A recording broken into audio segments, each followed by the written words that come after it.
ಸ್ವತಂತ್ರ ಧ್ವನಿ. ಆ ಸ್ವತಂತ್ರ ಧ್ವನಿ ಉಳಿಸಲು ನೀವು ಮಾಡಬೇಕಾದದ್ದು ಇಷ್ಟೇ. ಅದೇನಪ್ಪಾ ಅಂತಂತಂದ್ರೆ ನಿಮ್ಮ ಕೈಲಾದಷ್ಟು ಸಹಾಯ ಈ ಚಾನಲ್ಗೆ ಮಾಡಿ ಹಾಗೂ ನಿಮ್ಮ ಧ್ವನಿಯನ್ನು ಕಾಪಾಡಿಕೊಳ್ಳಿ.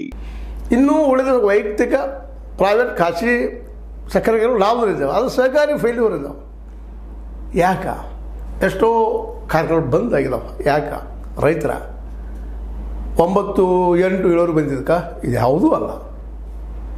ಯಾಕಂದ್ರೆ ಇದನ್ನೆಲ್ಲ ಹೇಳಿ ಮೋಸ ಮಾಡಿ ಪಾಪ ಮುಗ್ಧ ನಮ್ಮ ರೈತರು. ಅದರಲ್ಲೂ ಶಿಕ್ಷಣ ಪೂರ್ಣ ಪ್ರಮಾಣದಲ್ಲಿಲ್ಲ, ಸೈನ್ಸನ್ನು ಸರಿಯಾಗಿ ಓದಿದವರಲ್ಲ ಇವರೆಲ್ಲ IAS KS ಪಾಸ್ ಆದಂಥವ್ರು.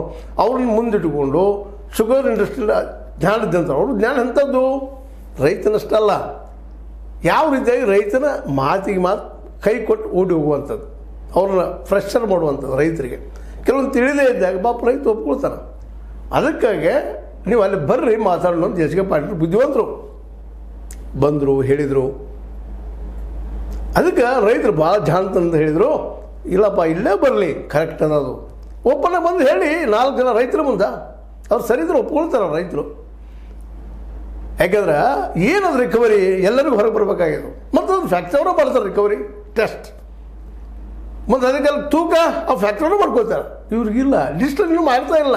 ಸಿದ್ದರಾಮಯ್ಯ 1 ವರ್ಷ ಆಯ್ತು, ಯಾಕೆ ಮಾಡಿದ್ದು ಅವರಿಗೆ? ದುಡ್ಡಿನ ಕೊರತೆನ? ಏನದು ಕಾರಣ?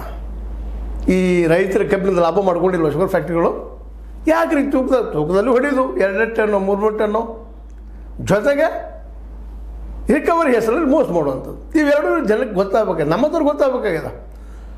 ಚಲೋ ಅಭ್ಯಾಸಗಳು ಸಹಿತ ಅದು ಗೊತ್ತಾಗಂಥ ಒಂದು ಮೋಸದ ವ್ಯವಹಾರ. ಒಂದು ಕಾಲದಲ್ಲೇ ಸಂಸ್ಕೃತದಿಂದ ನಮ್ಮನ್ನು ಮೋಸ ಮಾಡಿದರು, ನಮ್ಗೆ ವಿದ್ಯೆ ಕೊಡಲಿಲ್ಲ.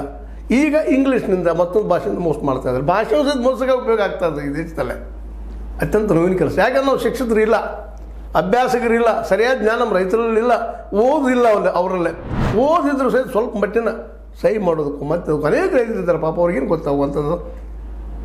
ಯಾಕಂದ್ರೆ 1 ಟನ್ ಕಬ್ಬು ಬೆಳಿಬೇಕಾಗಿದ್ರೆ ಪ್ರತಿ ರೈತಿಗೆ 4 ರಿಂದ 5,000 ಮೇಲ್ಪಟ್ಟು ಖರ್ಚು ಬರ್ತದೆ. ಅದನ್ನ ಯಾರು ಹೇಳ್ತಾ ಇಲ್ರಿ, ಎಷ್ಟು ಬರ್ತದೆ ರೀ ಖರ್ಚು? ಅದನ್ನ ಕೇಳ್ತಾ ಇಲ್ಲ, ತಮ್ಮದಷ್ಟೇ ಹೇಳ್ತಾರೆ. ಇಳುವರಿ ಬರೋದಿಲ್ಲ ರೀ, ಲಾಭ ಆಗೋದಿಲ್ಲ ಅಂತೇಳಿ.